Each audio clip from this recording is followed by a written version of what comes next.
yang lebih kecil.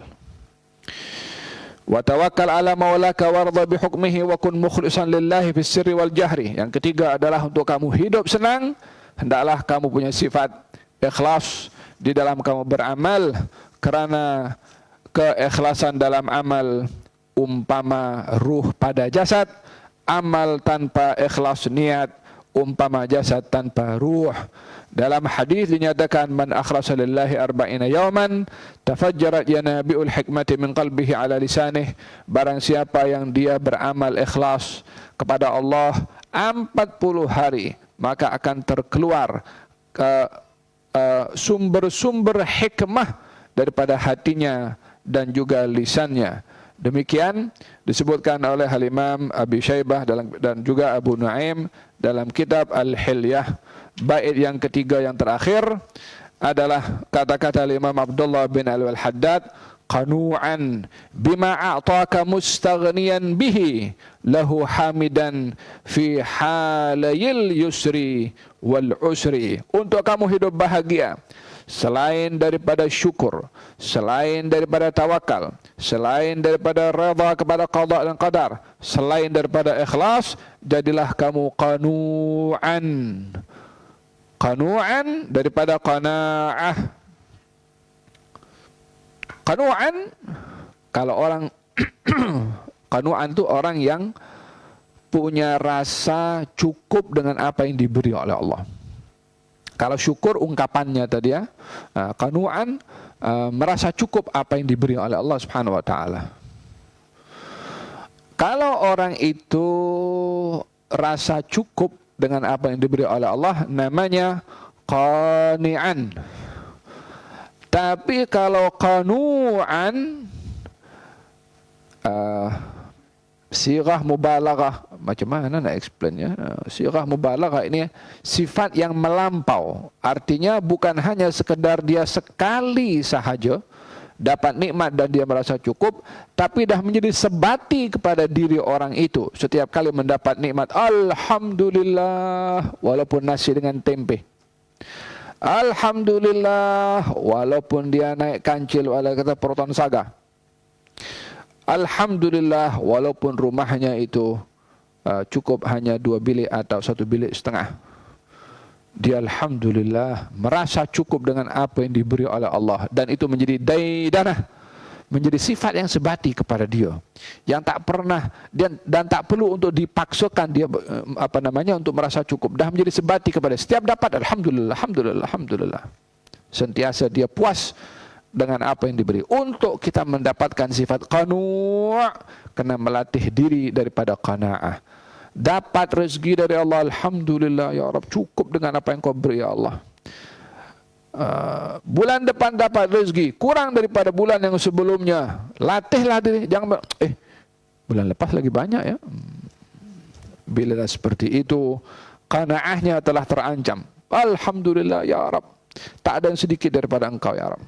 Latihlah untuk sentiasa ada qanaah pada apa yang didapat, maka sifat qanaah akan menjadi sebati kepada kita. Qanu'an, hendaklah dia memiliki sifat qanaah. Baginda Rasulullah bersabda, qad aflaha man aslama wa ruziqa kafafan wa qanna'ahu Allah bima atah. Telah berjaya orang yang dia menjadi seorang muslim dan diberi rezeki yang cukup. Diberi rezeki yang cukup itu bukan rezeki yang memenuhi keperluan, tapi rezeki yang diberi oleh Allah disikapi dengan cukup. Wa qanna'ahu Allah, dan dianugerahkan oleh Allah qanaah pada apa yang diberi. Sekali lagi diingatkan, untuk kita dapat qanaah, jangan tengok rezeki orang, jangan bandingkan pada apa yang ada pada orang. Lihatlah apa yang diberi oleh Allah kepada kita lebih baik daripada apa yang diberi oleh Allah kepada orang lain. Dan orang lain diberi, biarlah dia merasa lebih baik daripada sesiapa sahaja. Wahakadha, untuk kita mendapatkan sifat qanaah. Qanu'an bima a'tak, hendaklah kamu punya sifat qanaah atas apa yang Allah beri kepada kamu. Mustaghniyan bihi, kamu merasa kaya dengan apa yang diberi. Ya salam, Bukan hanya qanaah merasa cukup, tapi merasa kaya. Lebih daripada itu. Wallah, orang kalau punya hidup seperti ini, siapa yang lebih bahagia daripada dia? Hatta serba-serbi kekurangan dan masalah yang dilalui dalam hidup, karena hakikat kebahagiaan adalah yang ada di dalam hati dan jiwa. Qanu'an bima ataka, mustaghniyan bihi, merasa kaya dengan apa yang diberi. Laisal ghina bi kathratil 'arad, walakinnal ghina ghina an-nafas. Bukanlah kaya itu orang yang banyak harta, property, investment, bank account, credit card, grant, export import. Berapa banyak orang yang punya segala-galanya tapi dia menjadi hamba kepada hartanya. Pikir malam-malam, berapa aku punya duit ya.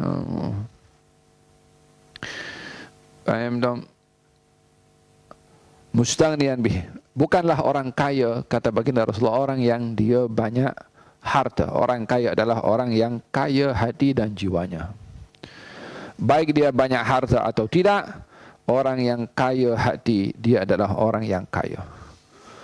Adapun orang yang hanya memiliki harta benda, hatinya tidak kaya, dia miskin, disebabkan oleh kerana sentiasa dia risau dan tak merasa cukup dengan apa yang ada. Jadi apa yang dilihat pada kekayaan yang dimiliki bukanlah menjadi ukuran. Silahkan punya duit yang banyak, tapi jangan rakus. Kalau berhadapan dengan kesusahan dan kemiskinan, janganlah punya sikap tidak puas hati dengan agihan Allah, atau tidak merasa kaya dengan apa yang diberi oleh Allah Subhanahu wa ta'ala. Jadilah orang kaya seperti Siti Khadijah. Jadilah orang kaya seperti Sayyidina Abu Bakar Siddiq. Dan jadilah orang yang kalau tidak mendapatkan kekayaan sebagai para sahabat, Ammar bin Yasir, Bilal ibn Rabah, Suhaib ar-Rumi, dan seterusnya. Lahu hamidan, kepada Allah memuji. Fi halayil yusri wal usri, memuji Allah dalam keadaan senang dan juga dalam keadaan susah. Selalunya orang bila mendapat nikmat, alhamdulillah. Kalau mendapatkan hal yang menggembirakan, alhamdulillah. Bila masalah yang dihadapi, macam mana? Sekarang dolar turunlah, susah sekarang ini. Sekarang ini kan dah susah. Orang yang dia bersyukur kepada Allah Subhanahu wa ta'ala, memuji fi halayil yusri wal usri, dia tak akan tunjukkan kesusahannya kepada orang. Dia tak akan cerita dekat Facebook dia punya masalah dalam hidup. Dia akan sentiasa nampak steady walaupun dalam keadaan susah. Dia boleh senyum, dia boleh tenang, dia boleh masih hadir majlis, dia boleh untuk melakukan aktiviti tanpa dia mengetepikan apa yang patut diselesaikan pada permasalahan yang dilalui olehnya. Lahu hamidan fi halil yusri wal usri. Qal dalam hadis Nabi Muhammad sallallahu alaihi wasallam, awwal zumratin min ummati yadkhulul jannah al-hammadun. Orang pertama yang akan masuk syurga dari kalangan umatku adalah orang yang selalu memuji kepada Allah.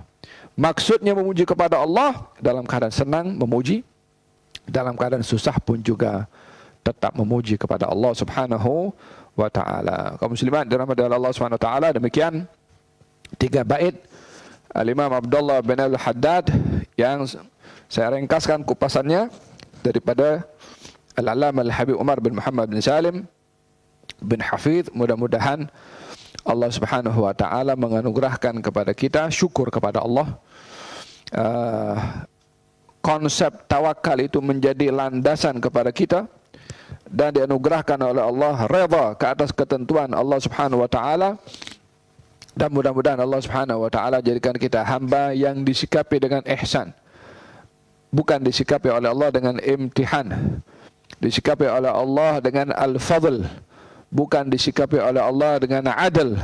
Karena seorang tidak mampu bila disikapi dengan sikap adilnya Allah Subhanahu wa ta'ala, tapi akan mampu, akan selamat bila disikapi dengan sikap ihsan, dan fadl dari Allah Subhanahu wa taala. Dan mudah-mudahan Allah Subhanahu wa taala anugerahkan kepada kita ikhlas dan dianugerahkan oleh Allah Subhanahu wa taala orang yang memiliki sifat qanaah, merasa kaya dengan apa yang diberi oleh Allah dan sentiasa lidah ini basah dalam memuji Allah Subhanahu wa taala. Amin Allahumma amin. Wa sallallahu ala sayyidina Muhammadin wa ala alihi wasallam. Walhamdulillahirabbil alamin.